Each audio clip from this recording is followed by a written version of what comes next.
दोस्तों, कैसे हैं आप सभी। मैं दिव्या अपने चैनल पर आपका तहे दिल से स्वागत करती हूँ। आज मैं आपको दो ऐसी कहानियां सुनाऊंगी जो कि आपको डरा देगी। इन कहानियों में आपको कुछ ऐसा जानने को मिलेगा जो कि शायद आज की दुनिया में भी कहीं ना कहीं हो रहा होता है। बाकी अगर आप पहली बार मेरी आवाज़ सुन रहे हैं और पहली बार ही मेरे चैनल पर आए हैं तो चैनल को सब्सक्राइब करके बेल आइकन ऑल पर जरूर कर लीजिएगा, ताकि मेरी आने वाली हर कहानियां सबसे पहले आपके पास पहुंचे। और अगर आप यह चाहते हैं कि मैं आपकी कहानियों को अपनी आवाज़ दूं, तो कहानियां सुनने के बाद आप मुझे इंस्टाग्राम पर मैसेज कर सकते हैं। मेरी आईडी है डिजिटल दिव्या 001। कहानी सुनाने के बाद मैं आप सबको वहीं मिलूंगी। तो दोस्तों, बिना देर किए जल्दी से अपने अपने हेडफोन लगा ले और शुरू हो जाए मेरे साथ, यानी दिव्या के साथ। दोस्तों, मेरा नाम श्याम जी है। मेरे साथ यह घटना घटे लगभग 21 साल हो गए, पर इस घटना ने मुझे अंदर से कुछ इस तरह डरा दिया था कि जिसके बाद मुझे रात के सफर के दौरान किसी से भी बात करने मात्र से ही बहुत डर लग जाता है। यहाँ तक कि उस घटना के बाद मैं कभी किसी के टोकने का जवाब तक नहीं देता हूँ। खैर, उन दिनों मेरी छोटी बहन की शादी की बात चल रही थी। मुझे सर्दियों के समय में अपने गांव लौटना था। मैं उन दिनों इंदौर में काम करता था। इसी सिलसिले में मैं मध्य प्रदेश से अपने गांव ट्रेन जा रहा था। मेरा सफर सुबह ही शुरू हो गया था। अगर ट्रेन समय से चलती तो मैं कल शाम 7 बजे तक अपने स्टेशन पहुंच जाता। बाकी अब तो ट्रेन के ऊपर है। पहले दिन का सफर अच्छा गुजरा। रात को मैं जल्दी खाना खाकर सो गया। देर रात अचानक मेरी आंखें खुली। समझ में आया कि शायद मुझे टॉयलेट जाना है। इसी वजह से उठकर मैं वॉशरूम चला गया। लेकिन दोस्तों, जब मैं वापस लौटा तो मैंने देखा कि मेरी सीट के सामने वाली सीट पर एक आदमी बैठा है। उसे देखकर ऐसा लग रहा था कि जैसे वह मेरी ही उम्र का हो। वह एक सीट में बैठा हुआ था, जैसे कोई मॉम का पुतला हो। खैर, मुझे अब इससे क्या करना था, मैंने ज़्यादा ध्यान नहीं दिया और अपनी सीट पर चुपचाप लेट गया। उस वक्त रात के 1:30 बज रहे थे। मैं हल्का लेटा ही था कि तभी मुझे याद आया कि हाल फिलहाल पिछले 45 मिनट से ट्रेन किसी भी स्टेशन पर नहीं रुकी थी। और तो और जब मैं खुद सीट से उठकर वॉशरूम गया, तब भी सामने वाली सीट एकदम खाली था। तो फिर अचानक से एकदम से यहाँ पर एक आदमी कैसे प्रकट हो गया। जाहिर सी बात है, कोई इस तरह किसी दूसरे की सीट पर कैसे बैठ सकता है। खैर, मैंने अभी हल्की नींद ही की थी, तभी मुझे एक बहुत ही डरावना सपना आया। मैंने सपने में देखा कि वही आदमी जिसे मैंने अपनी सीट के सामने बैठे देखा था, वह लगातार मेरा गला दबाकर मुझे ट्रेन से बाहर फेंक रहा था। मैंने देखा कि उसने मुझे उठाया और ट्रेन से बाहर फेंक दिया। मेरा सपना वाकई काफ़ी डरावना था। इसके तुरंत बाद अचानक से मेरी आंख खुल गई। जब मैं हताश होकर बैठा तो पाया कि मैं पसीने से बिल्कुल लथपथ हुआ था। मैं उस वक्त हाफ रहा था। उस वक्त मैंने एक चीज़ नोट की कि वह आदमी लगातार मुझे ही घूर रहा था। उस वक्त रात के भी 2 बज रहे थे। पूरे वातावरण में सिर्फ ट्रेन की आवाज़ ही गूंज रही थी। मैंने उससे पूछा कि वह मुझे इस तरह क्यों देख रहा है। उसने कहा, आपने शायद कोई बुरा सपना देखा है। दोस्तों, उसकी आवाज़ में बहुत भारीपन था। मैंने हाँ में मुंडी हिलाई। उसने मुझे पानी का बॉटल दिया। मैंने चुपचाप पानी लिया और पीकर सीट पर बैठ गया। अब मुझे नींद नहीं आ रही थी, लेकिन अचानक वह आदमी मुझे टोकने लगा। वह मुझे बार बार बात करने के लिए उकसा रहा था। मैंने भी उससे थोड़ी बहुत बातचीत शुरू की। बात करते करते हमारी बातचीत इस तरह चली कि मुझे ऐसा लगने लगा कि जो इंसान बाहर से इतना सख्त मालूम पड़ रहा था, वह अंदर से उतना ही नरम था। खैर, वक्त बीतता रहा और शाम के 7 बजे मेरा स्टेशन आने वाला था। लेकिन दोस्तों, एक बात थी, मुझे उसमें थोड़ी अजीब सी चीज़ें भी दिखी, जैसे कि वह अचानक गायब हो जाता। उस दिन मुझे उसकी 2 चीज़ों ने बहुत ज़्यादा हैरान किया। पहली तो यह कि जब हम दोनों ने टिफ़िन खोला, तब अचानक मुझे उसका टिफ़िन को देखकर उल्टी आ गई। उसके टिफ़िन में कच्ची हड्डियाँ और मांस थे, जो कि देखने से बिल्कुल कच्चा मालूम पड़ रहा था। यह बात मुझे बहुत अजीब लगी थी, पर उस वक्त मैंने यह सोच के ध्यान नहीं दिया कि यह तो अब उसकी मर्जी है। खैर, खाना खत्म करने के बाद हम दोनों ही अपनी अपनी सीट पर लेट गए। दोपहर के 3 बजे मेरी आंख खुली। मैं जैसे ही उठा तो वह भी उठ गया। उसने कहा, मुझे प्यास लगी है। वह तुरंत भागकर पानी की बोतल लेने गया, जबकि स्टेशन आने में थोड़ा समय था। सच कहूं तो जब वो जगह से उठा तो फिर वह सीधा मुझे स्टेशन पर ही दिखा। वो ठीक मुझे स्टेशन पर एक शॉप के पास दिखा। सच कहूं तो मैं उस वक्त कुछ सोच ही नहीं पा रहा था, क्योंकि ट्रेन तो अब जाकर स्टेशन पर पहुंची थी। और तो और ट्रेन अभी भी इतनी रफ्तार पे थी कि सोचने वाली बात है कि कोई भी शख्स इतनी जल्दी स्टेशन पर कैसे पहुंच गया। सच कहूं तो मुझे यह बिल्कुल भी समझ नहीं आया। उस वक्त मैं यह नहीं समझ पा रहा था कि आखिर यह शख्स कैसे इतनी जल्दी स्टेशन पर पहुंच गया, जबकि स्टेशन तो अभी आया है। दोस्तों, मैं इतना ही समझ पाता कि इससे भी हैरान वाली बात तो यह थी कि जब मैंने देखा कि ट्रेन अभी रफ्तार पकड़ चुकी है, इसके बावजूद वो ट्रेन में घुस गया। उसकी यह दूसरी हरकत मुझे बहुत अटपटी लगी। मैं उससे सवाल करने ही वाला था, लेकिन उससे पहले ही उसने मेरा दिमाग घुमा दिया। मेरे स्टेशन आने में अभी भी आधे घंटे का समय था। बातचीत में पता चला कि उसे भी मेरे स्टेशन के पास उतरना है। यह सुनकर उस वक्त मुझे थोड़ा अच्छा लगा। हम दोनों ने एक साथ ही सामान उठाया और अपने स्टेशन पर उतर गए। शाम ढल चुकी थी। मेरा घर स्टेशन से लगभग 40 किलोमीटर दूर था और ठीक जो मेरे सामने वाली सीट पर बैठा था, उसने कहा कि देर शाम भी हो रही है और गांव भी काफी अंदर है। उसने बताया कि उसका घर यही पास में है। वो कोई 5 किलोमीटर की दूरी पर रहता है। कहने लगा कि अगर तुम चाहते हो तो आज रुक जाओ, कल सवेरे निकल जाना। दोस्तों, मुझे उस वक्त पता नहीं क्या हुआ, मैंने भी उसकी बातों पर हामी भर दी। मैं ठीक उसके घर रुकने को तैयार हो गया। वह भी रात के 8 बज रहे थे। घर पर घना अंधेरा छाया हुआ था। उसका घर किसी जंगल में था। मुझे इसमें काफी अजीब लगा। वह बाहर से मछली लेकर आया और शायद वही पकाकर आज की रात हम खाने वाले थे। सच कहूं तो उसका घर अंदर से काफी अजीब था। एक झोपड़े का बना था। एक बस हल्के पीले रंग की बल्ब जल रही थी। मैं चुपचाप एक कोने में जाकर बैठ गया। सफर के दौरान थोड़ी बहुत थकान भी हो रही थी, जिस कारण उस वक्त मुझे नींद भी आ रही थी। बात करते करते उसने मुझे पता नहीं किस तरह का खाना दिया कि उसके बाद मेरी आंखें लग गई। मैं चुपचाप सो चुका था। रात के 2 बजे अचानक मेरी आंखें खुली। मैंने उठकर अपने अगल बगल में देखा तो वह आदमी वहां नहीं था।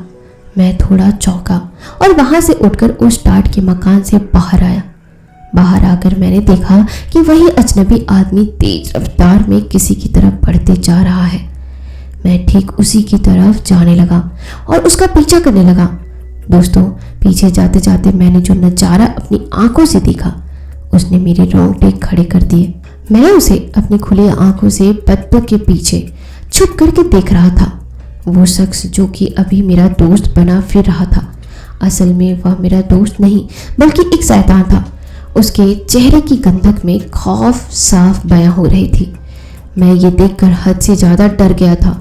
आखिर रात के 2 बजे कुछ इस तरह का माहौल और एक सुनसान जंगल में अकेला एक इंसान। मैं दबे पांव पीछे आ गया। उस वक्त मैंने बिना कुछ सोचे उसी टाट के मकान में चुपचाप सो गया। मैं अंदर से किस कदर डर गया था मैं आपको शब्दों में बयान नहीं कर सकता, पर उस वक्त मैं सोने का नाटक कर रहा था। आप समझ ही सकते हो ऐसी सिचुएशन में आदमी क्या करे। मेरे हाथ पैर लगातार कांप रहे थे। मैं वहां से जा भी तो नहीं सकता था, क्योंकि रात इतनी हो चुकी थी कि उस वक्त ना कोई गाड़ी हो पाती और ना ही मैं पैदल इतनी दूर जा सकता था। यह सोचते सोचते वह शैतान मकान में घुसा, लेकिन इस वक्त वो जैसा पहले था वैसा ही दिख रहा था। मैं अंदर से पूरी तरह डर चुका था। मैं बस उसके सोने का इंतजार कर रहा था। मैंने जैसे ही देखा कि अब वह शख्स गहरी नींद में सो चुका है, तो मैं मौका देखकर वहां से चुपचाप उठा और जंगल से बाहर भागने की सोच रहा था। मैं हिम्मत करके धीरे धीरे जैसे ही दरवाजे तक पहुंचा तो मुझे अचानक पीछे से आवाज आई, अभी तो बस रात की शुरुआत हुई है और इतनी जल्दी जा रहे हो श्याम जी। दोस्तों मेरी हालत बिल्कुल ख़राब हो चुकी थी। मैं पीछे मुड़कर नहीं देखना चाहता था। मैं वहाँ से पूरी रफ्तार से भागा। मैं भागते भागते रोड के किनारे तक पहुँच गया। मैंने खुद के पीछे उसे भी चलते महसूस किया। मैं रोड के एक किनारे पर चुपचाप बैठ गया। मैं सीधा सुबह ही वहाँ से उठा। जब मुझे एक सफ़ेद बस उस रास्ते से गुजरती दिखाई दी, मैं चुपचाप उस बस में चढ़ गया। मुझे अब थोड़ी राहत की सांस मिली। वो तो शुक्र था भगवान का कि मैं समय पर उस राक्षस को पहचानने में सक्षम हो गया, वरना उस दिन कुछ ही मिनटों में मेरा वजूद मिट जाता। दोस्तों इसीलिए अक्सर कहते हैं कि कभी भी किसी अजनबी पर भरोसा नहीं करना चाहिए। लेकिन कहानी यही समाप्त नहीं होती, क्योंकि अब आगे जो होने वाला था उसके बारे में मैंने तो क्या आपने भी नहीं सोचा होगा। खैर, मैं ठीक अपने घर सही सलामत पहुंच गया। मेरे मन में 36 प्रकार के सवाल गूंज रहे थे। मैंने हर चीज़ को नकार कर बस अपनी ज़िंदगी में आगे बढ़ने की कोशिश की। लेकिन दोस्तों एक चीज़ मेरे साथ बड़ी अजीब हुई। मैं दिन भर अच्छे से काम करता, लेकिन शाम होते होते मेरा शरीर ना जाने क्यों मुझे भारी भारी सा लगने लगता। कई बार तो मेरे साथ ऐसा होता कि मैं जैसे ही घर के अंदर घुसता तो अचानक खाना खाने के बाद मुझे बहुत तेज नींद लगती, और कई बार तो मुझे ऐसा लगता कि जैसे मैंने पेट भर खाना खा रखा हो। बस अब आराम की जरूरत है। ना चाहते हुए भी मैं अजीब हरकतें कर रहा था। वैसे हालांकि घर में सब कुछ ठीक था, मगर मेरा शरीर काम नहीं कर रहा था। मैं जैसे ही चलना चाहता था वो ठीक तरीके से काम नहीं कर पाता था। मैंने इन सब के बारे में अपने घर वालों को बताना ठीक समझा। दोस्तों आप यकीन कीजिएगा, अगर आप कहीं भी हो, चाहे आप अपनी ज़िंदगी में कुछ भी कर रहे हो, अगर आप बस एक बार अपने माता पिता को इस बारे में बताएंगे तो यकीनन आपकी हर प्रॉब्लम का समाधान वह जरूर निकाल देंगे। क्योंकि मैंने ऐसे कई किस्से सुने हैं जब इंसान खुद से ही सब कुछ हैंडल करने लगता है, मगर बाद में उसका परिणाम बहुत बुरा होता है। ऐसा मैं नहीं कहता, बल्कि मैंने इस तरह का बहुत कुछ देखा है। खैर, यह कहानी बस आपको इतना समझाने के लिए थी कि कभी भी रास्ते पर चलते वक्त जब आपका सफ़र दूर का हो तो कभी भी अनजान इंसान को इतना करीब मत लाइए कि वह आपके पीछे ही पड़ जाए। धन्यवाद। बबीता की शादी मानो घर वालों के लिए आफत ही बन चुकी थी। माँ बाप भी बबीता के भूत प्रेत वाले शौक से अब तंग आ चुके थे। बबीता की चाह खत्म ही नहीं होती। कभी एक किताब तो कभी दूसरी। लोग लाइब्रेरी जाते हैं किताबों के लिए, लेकिन बबीता अक्सर कबाड़ी वाले के यहाँ पहुँच जाती थी। उसे पता है कि आज की नई पीढ़ी इस सब बातों में कम रुचि रखती है, इसलिए सभी अपने घर पड़े किताबों को रद्दी समझकर बेच देते हैं। लाइब्रेरी में नहीं, कबाड़ी में तो पक्का किताब मिल ही जाएगी। अपने कमरे में बबीता ने एक लाइब्रेरी बना रखी थी और उसी के साथ साथ एक संग्रहालय भी। हाँ, यही कहना ठीक होगा। प्लेन चिट, मोमबत्तियाँ, भूतियाँ, पोस्टर, जाने क्या क्या अजीबो गरीब था वहाँ का माहौल। दिन रात पढ़ना, फिल्म देखना, बस यही थी बबीता की जिंदगी। माँ सुचित्रा और बाबा उमेश की चिंता दिनों ब दिन बढ़ती जा रही थी। बबीता के इन्हीं शौक की वजह से उसे किसी की नहीं बनती थी। रिश्ते तो आते, मगर बबीता के विचार और शौक सुनकर सब भाग जाते। कहते हैं ना कि जोड़ियाँ ऊपर से बनकर आती हैं। बस ऐसा ही कुछ हुआ। रायपुर के वन विभाग के विराट रस्तोगी का रिश्ता बबीता से तय हुआ और शादी भी हो गई। दोनों की जोड़ी एकदम सही।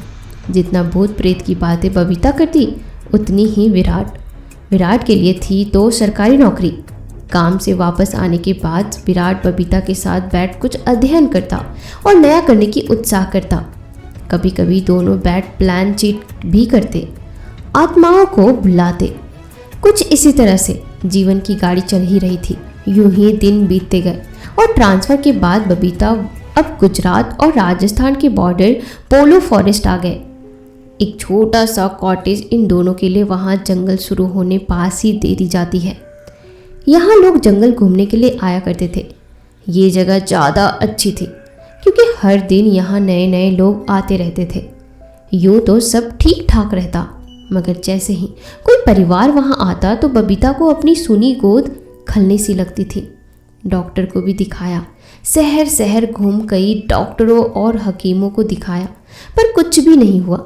विराट तो कितनी ही बार गोद लेने की बात करता, पर बबीता ही मना कर देती। उसे माँ बनने का वो एहसास चाहिए था। धीरे धीरे अपने बच्चे से लगाव चाहिए था। दिन रात पूजा पाठ में बीत जाता, जाने कितने ही व्रत वगैरह किया, पर हमेशा ही असफलता हाथ आती। ऐसे ही दिन पर दिन बीतते गए और 2 वर्ष और भी बीत गए। अपने किताबों की दुनिया में तो वैसे भी दोनों ही खोए रहते थे। यूं ही एक दिन बबीता के हाथ में एक किताब आई, तंत्रों से भरी नई किताब। सम्मोहन, वशीकरण, भूत प्रेत, जाने क्या क्या था उसमें। पढ़ते पढ़ते बबीता इच्छा शक्ति वाली पृष्ठ पर पहुंच गई।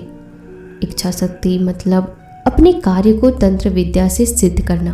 कौतूहल ऐसा मचा कि दौड़ गई विराट के पास बताने को। बबीता कहती है, विराट ये पढ़ो, देखो क्या लिखा है इसमें। विराट, हाँ ये तो पढ़ा है मैंने, इच्छा शक्ति, मगर हमें क्या करना है इन बातों से। बबीता कहती, तुम समझ नहीं रहे हो। विराट कहता है, कहीं तुम्हारा इशारा इस पर तो नहीं। बबीता के पेट पर उंगली दिखाते हुए कहा। बबीता बोलती है, हाँ वही कह रही थी। विराट कहता है, दिमाग खराब हो चुका है तुम्हारा, ये सब पढ़ने के लिए ठीक है, खुद पर आजमाने के लिए बिल्कुल भी नहीं। बबीता कहती है, अरे तो हर्ज ही क्या है विराट। विराट कहता है, बस कह दिया ना, नहीं तो नहीं, अब जाओ और सो जाओ। बबीता और विराट एक दूसरे से नाराज होकर सोने चले जाते हैं। बबीता उसी किताब के साथ लगी रहती है। 2 बजे रात को विराट की नींद खुलती है तो देखता है कि बबीता अभी भी किताब में ही लगी हुई थी। आंखें घूरते हुए विराट देखता है तो बबीता किताब रख कर सो जाती है। अगले दिन बबीता कहती है, क्या सोचा है तुमने उस बारे में? हर मुमकिन कोशिश तो कर चुके हैं हम, क्यों ना एक बार ये भी कर ले। विराट कहता है, फिर से शुरू हो गई तुम। देखो मेरी भी इच्छा है कि हमारी संतान हो, मगर ऐसे कौन करता है। बबीता कहती है, कुछ नहीं सुनूंगी मैं, जब तक हाँ ना कहोगे पानी खाना कुछ भी नहीं खाऊंगी। विराट नाराज होकर अपने काम पर चला जाता है। लौट कर आता है तो देखता है कि बबीता जमीन पर गिरी पड़ी हुई होती है। झट से उसे उठाकर पलंग पर सुलाता है और पानी की छींटे दे उसे होश में लाता है। सुबह से कुछ भी न खाने पीने से बबीता की हालत ऐसी हो गई थी।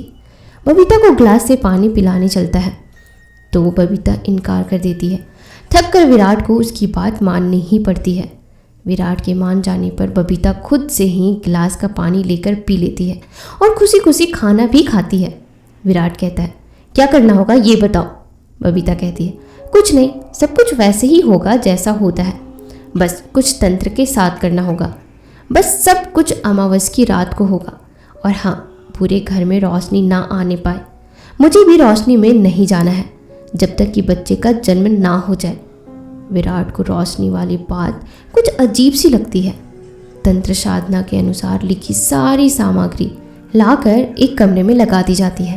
किताबें में लिखे के अनुसार तंत्र से हासिल की हुई इच्छा कुछ नकारात्मक परिणाम भी देगी, पर इस पृष्ठ को बबीता ने फाड़ कर हटा दिया था। किताब के बाकी पन्नों को निकाल अपने ही सामने रख देती है। विराट और बबीता दक्षिण की ओर अगल बगल जाते हैं। मोमबत्तियों से एक गोलाकार बनाया जाता है और उसी के बीच में आग जलाकर मंत्रों के साथ कुछ आहुति भी देनी थी। आहुति के बाद सहवास और फिर यही क्रिया अगले अमावस पर। बबीता बहुत खुश थी। विराट बबीता की खुशी में खुश था। अमावस के कुछ दिन पहले ही एक दिन जंगल में एक जंगली जानवर को गिरफ्त में लेने के दौरान विराट पूरी तरह से घायल हो जाता है। हाथ पेड़ों और झाड़ियों के बीच ऐसी फंस जाता है कि निकलने के दौरान पूरी तरह से खूना खून हो जाता है। शाम घर लौटने पर बबीता ऐसी दशा देख घबरा जाती है। बबीता को सिर्फ अमावस वाले दिन की चिंता लगी हुई थी कि सब कैसे होगा, पर विराट उसे आश्वासन देता है कि सब कुछ ठीक होगा। अगले अमावस पर फिर से वही क्रिया दोहराई जाती है। उसी आग में एक सेब रख दी जाती है जिसे बबीता को सहवास से पहले खाना था। आहुति के दौरान आग की तपीस से विराट के हाथों में लगी चोट के घाव फिर से ताज़ा हो जाते हैं और उनमें से खून रिसने लगता है। आहुति तो घी की होनी थी, पर साथ ही साथ खून की भी हो गई थी। घी से तो नहीं, मगर खून की बूंदें पड़ते ही आग धधक पड़ी।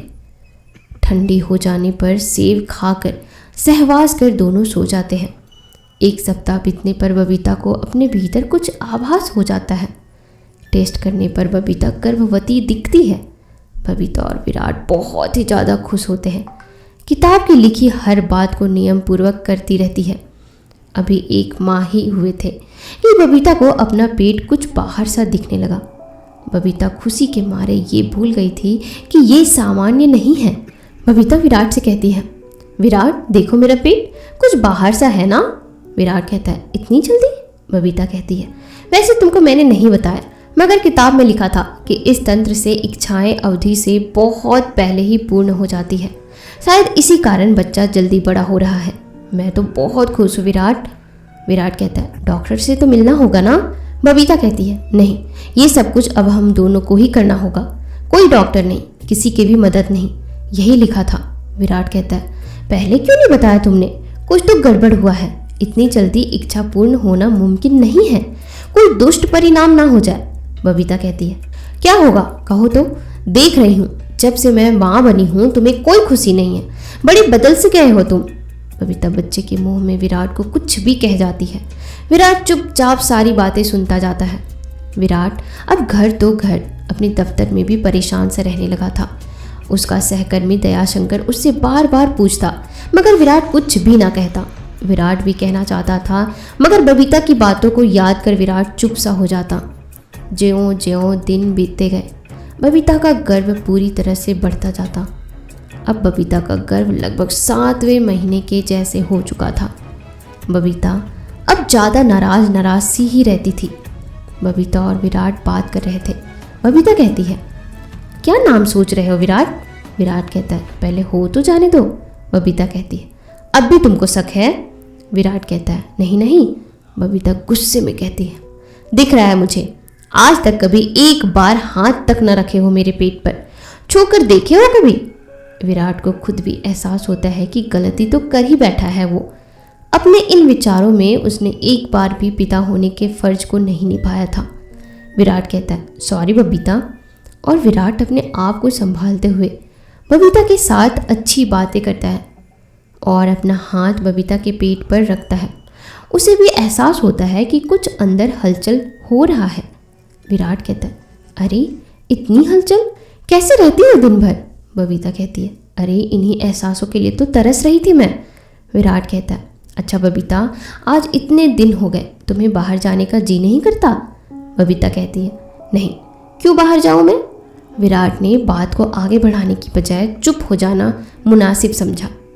अपने हाथ को बबीता के पेट से हटाते वक्त उसे ऐसा लगा जैसे कि उसका हाथ पेट के भीतर से कोई खींच रहा हो। विराट ने झट से हाथ हटाया, पर नज़र अब भी बबीता के पेट पर ही थी। हाथ हटाने पर उसे छोटे छोटे हाथों की उभरी हुई आकृति पेट पर दिखी। विराट परेशान था कि अभी 2 महीने हुए हैं और बबीता 7 माह जैसी गर्भवती लग रही थी। 15 दिन और बीत जाते हैं। फिर एक दिन विराट कहता है, सुनो, अपनी माँ को तो बुला लो। बबीता गुस्से में कहती है, कुछ परेशानी है क्या तुमको? समझ नहीं आता तुम्हें? कोई पाँव नहीं रखेगा इस घर में।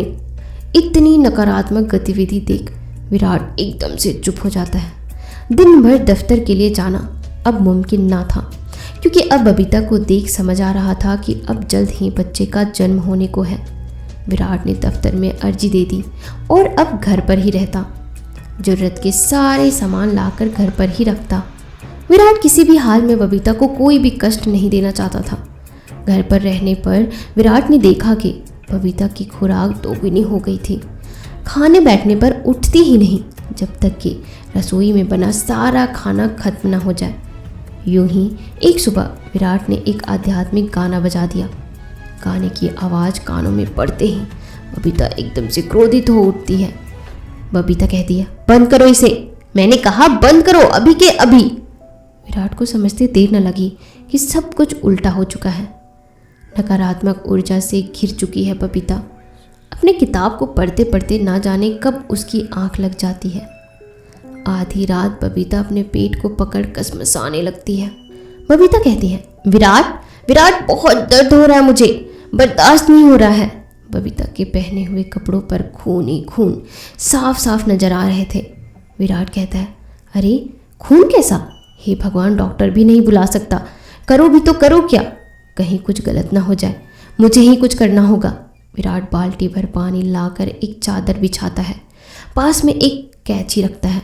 बबीता कहती है कहराते हुए, कुछ नहीं होगा, बस तुम साथ रहो। विराट बबीता को चादर पर लिटा देता है। बबीता की चीखें पूरे घर में गूंज रही होती है। काफ़ी जोर लगाने के बाद बच्चे का मुंह बाहर आता है। बच्चा खून से लिपटा होने के कारण विराट को समझ नहीं आता है। बच्चे को एक कपड़े से साफ करने के बाद विराट के होश उड़ जाते हैं। बच्चा कोई आम बच्चा नहीं, एक शैतान जैसा पैदा होता है। हाथों की कलाइयों से 2 हाथ निकले होते हैं, नाखून पहले से ही बड़े बड़े, आंखें खूनी लाल और मुंह में पहले से ही दांत। बबीता कहती है कैसा है बच्चा, देखा आपने, बताइए ना। विराट कहता है लड़का है, मगर। बबीता कहती है मगर क्या विराट? विराट कहता है बच्चा इंसानी नहीं, शैतानी ताकत से हुआ है, बच्चा सामान्य नहीं है। बबीता उठते हुए अपने बच्चे को विराट के हाथों से ले लेती है। विराट बच्चे को देकर पीछे हट जाता है। बबीता की आंखों पर मानो मोह का पर्दा आ जाता है। उसे गलत कुछ दिख ही नहीं रहा था। बबीता अपने बच्चे को देख हंसती है और अपनी उंगली का एक छोर अपने दांतों से काट लेती है। उंगलियों से खून रिसने लगता है। उसे लेकर विराट की ओर देखते हुए बच्चे के मुंह में डाल देती है। बच्चे की नज़र और बबीता की आंखें दोनों ही विराट को घूरती है। विराट ये नज़ारा देख बेहद डर जाता है और पीछे हट जाता है। विराट ने कभी सपने में भी नहीं सोचा था कि अंजाम ऐसा होगा। कुछ पल के बाद ही बबीता उठती है। बबीता कहती है मेरा बच्चा भूखा है, उसे और खून चाहिए विराट। बबीता को ऐसे हाल में देख विराट घर के भीतर भागता है। उसके पीछे पीछे बबीता भी आ जाती है। विराट भागते हुए किचन के कोने में आ जाता है। बबीता और बच्चे की आंखों से साफ जाहिर हो रहा था कि दोनों ही विराट के खून के प्यासे हैं। विराट हाथों में चाकू उठा लेता है। तभी उसकी नज़र पास में रखे केरोसिन की गैलन पर पड़ती है। माचिस और गैलन उठा विराट घर के बाहर की ओर भागता है, मगर बिखरे खून पर उसका पांव पड़ते ही वो गिर जाता है। विराट उठकर देखता है कि बबीता उसकी तरफ ही बढ़ रही है। विराट खुद को इतना लाचार महसूस करता है कि डर के मारे गैलन का तेल बबीता और बच्चे पर छिड़क देता है। बबीता कहती है विराट, भूख से तड़प रहा है मेरा बच्चा, बाप होना उसके, खून ही तो मांग रहा है बेचारा। इतना बोलते हुए बबीता आगे बढ़ने लगती है। विराट का डर बढ़ते बढ़ते हद पार कर जाता है। माचिस की एक तिल्ली जला बिना सोचे समझे बबीता की ओर फेंक देता है और घर के दरवाजे को बाहर से बंद कर बाहर निकल जाता है। बबीता की चीख से पूरा घर भर जाता है। आग पूरे घर को अपनी गिरफ्त में ले लेती है। कुछ देर बाद विराट जब दरवाज़ा खोलता है तब तक सब कुछ खत्म हो चुका होता है। सुबह तक विराट वहीं अपने सिर पर हाथ रखे बैठा रहता है। सुबह होने के बाद वहाँ गांव वालों की भीड़ आ जाती है और दयाशंकर भी। दयाशंकर कहता है ये क्या साहब? विराट कहता है मुझे पुलिस स्टेशन ले चलो दया, सब कुछ खत्म हो गया। विराट खुद को पुलिस के हवाले कर देता है, अपनी जुबान को बंद रख इस मौत को राज ही रहने देता है। तो दोस्तों, आपको यह कहानी कैसी लगी मुझे कमेंट सेक्शन में ज़रूर बताइएगा। मैं आपके लिए फिर से एक नई कहानी लेकर आई हूँ। अगर आप चाहते हैं कि मैं आपकी कहानियों को अपनी आवाज़ दूँ तो कहानियाँ सुनने के बाद आप मुझे इंस्टा पे भेज सकते हैं। तो हेडफोन लगाए और शुरू हो जाए मेरे साथ। दोस्तों, मेरा नाम विकास कुमार है। मैं उत्तराखंड में बस एक छोटी सी जगह बगवाली पोखर से हूँ। मैं अभी रामनगर में काम करता हूँ, लेकिन मैं उस जगह का नाम नहीं बताना चाहता।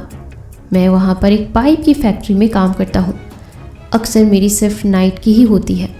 रात को काम करते करते ऐसा लगता कि जैसे मेरे पीछे से कोई इधर उधर जा रहा है। मैंने यह सब कुछ इग्नोर किया, लेकिन जब यह मेरे साथ रोज होने लगा तो मैंने मालिक से कहा। मालिक ने कहा कि कोई तुम्हारा दोस्त ही होगा जो शायद तुमसे मजाक कर रहा होगा, क्या पता वह सामान लेकर इधर उधर जा रहा होगा। मैंने इस बात को इग्नोर किया और एक रात मैं छुट्टी के दिन में रात को सो रहा था। मुझे अचानक ऐसा लगा कि किसी ने मेरा शरीर पकड़ लिया है और तो और वो मेरी छाती में बैठकर मेरा गला दबा रहा है। मैंने उस समय अपने बगल वालों को जगाने की बहुत कोशिश की, लेकिन वह नहीं उठा। इसके बाद मैंने अपने देवता को मन में याद किया। दोस्तों, आप मेरा यकीन कीजिएगा, मैं आप सभी से कहता हूँ कि हमारे जो पूर्वज होते हैं, जिसे हम इष्ट देवता कहते हैं, अगर आप उनको दिल से याद करते हैं तो वो आपकी मदद उसी वक्त करते हैं। मेरे साथ भी ऐसा ही कुछ हुआ था। वो शक्ति चाहे जो भी थी, उसने मुझे छोड़ दिया, लेकिन वह रात जैसे तैसे कटी। लेकिन दोस्तों, सबसे बड़ी बात तो यह है कि जिस दिन मेरी छुट्टी थी उस दिन मेरे साथ यह सब हुआ। दूसरे दिन मैं नाइट शिफ्ट में काम करने गया। हालांकि मैंने इन सब के बारे में फ़ोन करके अपने घर में बता दिया था। मेरे घर वालों ने घर से ही मेरे नाम की विभूति और मंत्र पढ़े थे, जिसके बाद से मुझे हल्का आराम रहा। दोस्तों, उत्तराखंड में ऐसा होता है कि यदि आप गांव की जगह शहर में काम कर रहे हो और आपको अचानक कोई भी प्रॉब्लम हो जाए, तो हर घर में एक ना एक सदस्य ऐसा होता है जो देवता के नाम की विभूति लगाता है। और रही बात सच या झूठ की, तो आपको कमेंट्स में उत्तराखंड के जितने भी लोग यह कहानी सुन रहे होंगे, वह आपको इस सच के बारे में ज़रूर बताएंगे। खैर, कहानी पर आता हूँ। एक दिन मेरे मालिक ने एक तांत्रिक को बुलाया। उसने मुझे एक थाली दी, उसमें कुछ रखा हुआ था।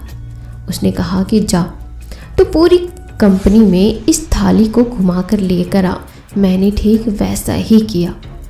इसके कुछ दिन बाद मैं 2 बजे के आसपास अपने कमरे में सोया हुआ था। उस वक्त अचानक एक बार फिर से मेरे शरीर को किसी ने जकड़ लिया। मैंने कहने की बहुत कोशिश की कि तुम जो भी हो, मैंने तुम्हारा क्या बिगाड़ा है, मुझे माफ़ कर दो। अगर मेरे से कोई गलती हुई है तो मुझे परेशान मत करो। तुम्हारा जिसने बिगाड़ा है तुम उसको पकड़ो। और हाँ, एक बात और, यह मत समझना कि मैं डर के यहाँ से चला जाऊँगा। मैं नहीं जाने वाला। प्लीज़ बस मुझे सोने दो। तुम्हारी वजह से मैं यह सब भूल चुका हूँ कि नींद क्या होती है। दोस्तों, मैंने इतना ही कहा था, लेकिन वहाँ पर जो कोई भी था वह सामने नहीं आया।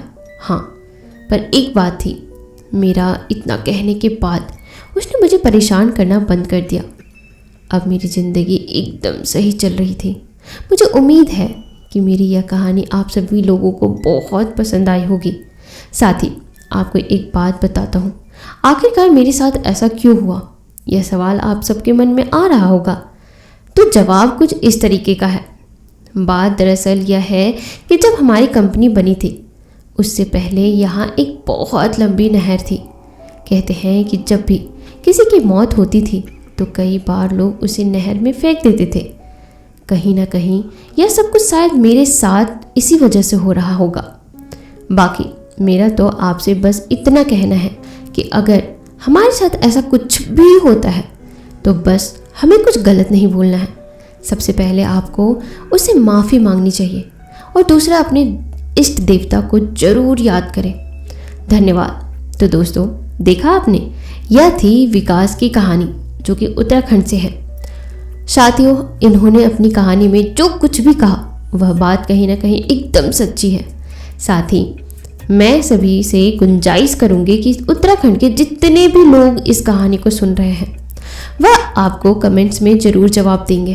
खैर, अब ले चलती हूँ आपको हमारी आज की दूसरी कहानी की तरफ। आइए सुनते हैं। हेलो दोस्तों, मेरा नाम जहीर है और मैं साउथ का रहने वाला हूँ। साथियों, जो मेरे साथ घटना हुई है वह दरअसल कुछ ही महीने पहले हुई थी, जनवरी के आसपास, 10 जनवरी 2024। मैं उस वक्त एक शादी में गया था अपने दोस्त की भैया की, लेकिन वहाँ रुकना नहीं चाहता था। रात में आते वक्त बहुत देर हो गई थी, मगर मैं फिर भी अपनी कार से निकल गया। 2 घंटे का रास्ता था, अकेले आ रहा था। उस वक्त रात के 1:30 बज रहे थे। मैंने देखा कि रास्ते में एक लड़की जिसने वाइट सूट पहना था, वह लगातार अपना हाथ हिलाते हुए मुझे कार रोकने को कह रही थी। दोस्तों, नहीं मालूम उस वक्त मेरे दिमाग में ऐसा क्या आया कि मैं ना चाहते हुए भी उसकी ओर खींचा चला गया। अब ऐसा मेरे साथ क्यों हुआ मैं नहीं जानता, लेकिन जब मैं उस लड़की के पास पहुंचा तो वह लड़की बहुत खूबसूरत थी। मैंने उससे पूछा, कहाँ जाना है आपको? उसने कहा, बस थोड़ी ही दूर आगे जाना है। मैंने कहा, बैठ जाइए। वह ठीक आगे की सीट में बैठ गई और बातें करते करते हम लोग काफ़ी दूर आ गए। हाँ, पर एक बात थी, उसने पूरे रास्ते एक बार भी, एक जगह भी ऐसा नहीं कहा कि मुझे यहाँ उतार दो। थक कर मैंने ही उससे पूछा कि आखिर आपको उतरना कहाँ है। उसने कहा बस थोड़ी आगे। और उसने मुझसे पूछा कि क्या आपकी शादी हो गई। मैंने हंसकर कहा आपको क्या लगता है, क्या आपको मैं शादीशुदा लगता हूँ? वैसे मेरी शादी नहीं हुई है, शादी के लिए कोई लड़की मिलेगी तभी तो। फिर उस लड़की ने कहा कि तुम ठीक ठाक दिखते हो और बात भी अच्छे कर लेते हो, लड़कियां तो तुम्हें यूं ही मिल जाएंगी। मैंने उसे कहा कि अभी मेरा मन नहीं है शादी करने का, और फिर मैं चुपचाप गाड़ी चलाता रहा। उसने मुझसे एक सवाल और तागा, कहने लगी कि मैं कैसी लग रही हूँ। दोस्तों, मैं सोच में पड़ गया कि यह कैसा सवाल था, लेकिन मैंने ना चाहते हुए भी उससे कहा कि आप बहुत खूबसूरत लग रही हो। दोस्तों, इसके बाद उसने मुझसे कहा कि आप अकेले हो और एक लड़की आपके साथ है, आपको कुछ नहीं हो रहा।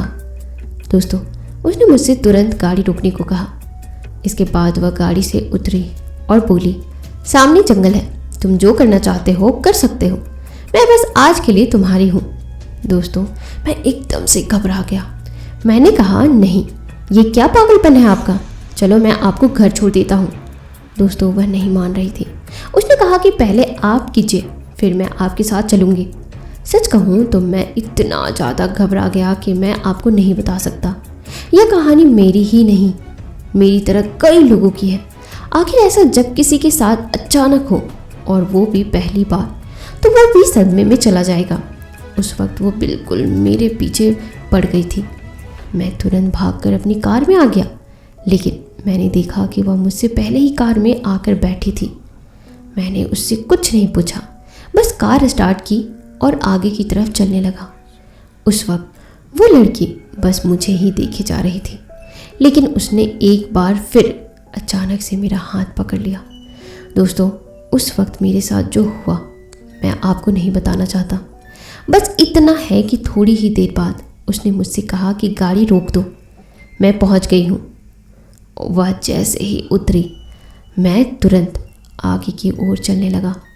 मैंने उस वक्त साइड मिरर में एक नज़र देखा तो वह मुझे बाय बोल रही थी। दोस्तों, यहाँ तक तो सब कुछ ठीक था, लेकिन वह देखते ही देखते अचानक गायब हो गई। मुझे कुछ भी समझ में नहीं आया। मैं गाड़ी स्पीड में चलाने लगा और थोड़ी देर में अपने घर पहुंच गया। मैंने घर जाके अपनी शर्ट उतारी तो शीशे में पाया कि मेरी चेस्ट से खून निकल रहा था, जैसे किसी ने नाखून मार दिया हो। कहीं ना कहीं मुझे थोड़ा बहुत याद आया कि शायद उस लड़की ने मेरे शरीर को छुआ था। मैं उस वक्त इतना डर गया कि मैंने इस बात को घर में किसी को नहीं बताया। खैर, इसके बाद मैं रात को सो गया। वह लड़की ठीक मेरे सपनों में आने लगी। मैंने सपने में सुना कि वह मुझसे प्यार करती है और वह मुझे नुकसान नहीं पहुंचाना चाहती। ना जाने सपने में वह बहुत कुछ बोल रही थी। दोस्तों, अचानक मेरी नींद खुली। जब मैंने उठकर खुद को शीशे में देखा तो मैं एकदम हैरान था।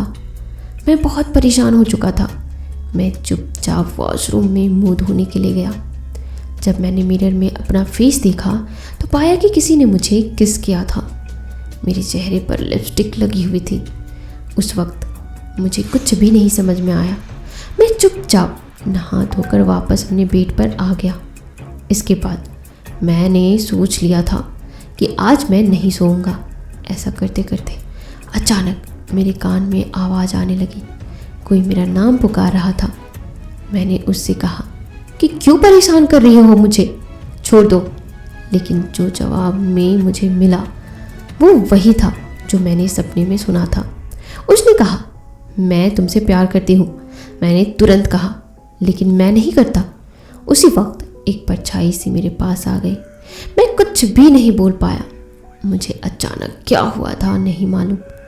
दोस्तों, इसके बाद क्या हुआ मैं आपको नहीं बताना चाहता। बस इतना कहूँगा कि मैं धीरे धीरे बीमार होता चला गया। हालांकि घर वालों ने मेरा इलाज कराया, जिसके बाद से मैं ठीक हो गया। मैंने डॉक्टर से लेकर हर चीज़ ट्राई की, तब जाकर अब तक मैं ठीक हूँ। बाकी दोस्तों, मैं आप सभी को सलाम करता हूँ। आखिर में बस इतना ही कहना चाहूँगा कि कि कब किसके साथ क्या हो जाए नहीं मालूम पड़ता। हाँ, बस गलती मेरी इतनी थी कि उस रात में अकेला था और रास्ता भी काफ़ी लंबा था। बाकी मैम की आवाज़ काफ़ी अच्छी है। शायद अगर मैं इस कहानी को सुनाता तो आप लोगों को बिल्कुल भी पसंद नहीं आती, पर मैम की आवाज़ में क्या पता यह कहानी आपको सुनकर कैसा लगा हो, शायद अच्छा लगा होगा। धन्यवाद। तो दोस्तों, देखा, यह कुछ सबसे हटकर कहानी थी। मैंने शायद इससे पहले इस तरह की कहानी आज तक किसी को नहीं सुनाई। हालांकि कहानियों के सिलसिले में ऐसा होता है कि हमें हर बार कुछ नई कहानी चाहिए होती है। तो दोस्तों, आपको यह सारी कहानियाँ कैसी लगी मुझे कमेंट सेक्शन में ज़रूर बताइएगा। और हाँ, अगर आपके पास भी कोई अपनी रियल कहानी है, कोई हॉरर स्टोरी है और आप चाहते हो कि मैं उसे अपनी आवाज़ में अपने चैनल पर लोगों को सुनाऊं, तो आप मुझे मेरे इंस्टाग्राम पर शेयर कर सकते हो। मेरी इंस्टाग्राम की आईडी है digitaldiव्या001, जिसका लिंक मैंने डिस्क्रिप्शन में डाल रखा है। मिलते हैं नए एपिसोड में नए कहानियों के साथ। तब तक के लिए आप अपना ख्याल रखना।